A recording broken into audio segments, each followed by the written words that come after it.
All right, how to hold a guitar.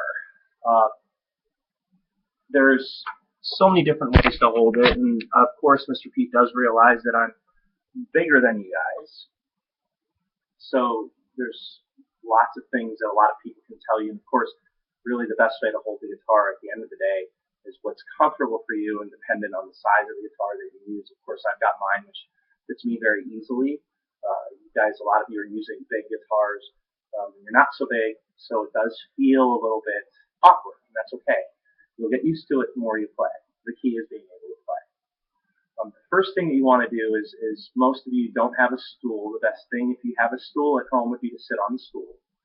There's nothing around like a back, so you can maneuver pretty easily. I don't have a stool. I'm using a regular chair, just like in class. I'm going to angle it because what I want to do is I want to sit kind of on the corner of the chair. So you'll see I'll be sitting in the corner, and that way I have kind of the free range of movement. I do set the guitar when I'm sitting right in the cranny. All guitars have crannies. You definitely want to be sitting away. That was my demonstration of how not to sit close to anything because you get hit and headstock often. Now, the rest of this is the hard part. Mr. Pete tucks in the top of this guitar because you want your hand to be free and to be able to strum right over top of that sound hole. Now, I know a lot of your arms aren't quite as long as mine, so that's hard to do. So you'll have to kind of find your fit. But the key is to be able to freely, you can see I don't have it, I got about halfway up on my leg. Some of you will have to move it closer, some of you a little further away, but you'll definitely want to get in close, okay? But the key is the freeness, to be able to strum.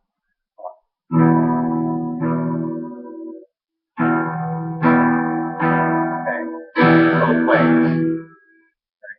Now, that's the easy part. I know those of you that found that part hard, this is really where it's hard. That's how you hold the guitar on the neck and the fretboard with your hand. A lot of people balance it off this, and that's really not what you're supposed to do. You really want your hand, if I hold it this way, you can see you really want that space underneath so that you can move. A lot of people have a hard time. You're balancing, getting your hand to stretch across the guitar. I do. I have a small hand.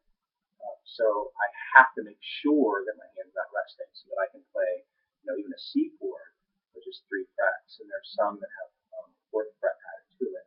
The only way I can do that is if my hand's not balanced on the top, okay? So or on the bottom. So you want that space. So when you're playing, it's going to be hard. So when you're playing, you want to make sure you have that inverted C. Right now it looks like you a C, but when you're looking at it, you'll see a backwards C. You see how the C is right here for my hand. The tips of my fingers touching the strings, and you can see they're pointing, pushing down towards the fretboard. And that's how you really want it. You just want to get comfortable. And a lot of that's practicing and finding that comfort spot. But you definitely, you're using this part of your arm to balance the guitar. Your fingers, you're going to be holding a pick, but you want that free range of motion, pick or not. And then you want your hand, again, not to bounce on the bottom of that fretboard. You want to really work hard not to do that. And I sometimes forget.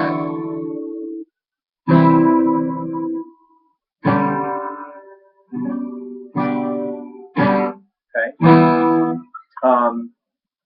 That's going to be practice. Sit with your guitar. You don't even have to play it. Just kind of sit with it. Try to get used to it. Once that happens, you should be good to go. Next lesson will be strings and what the frets are.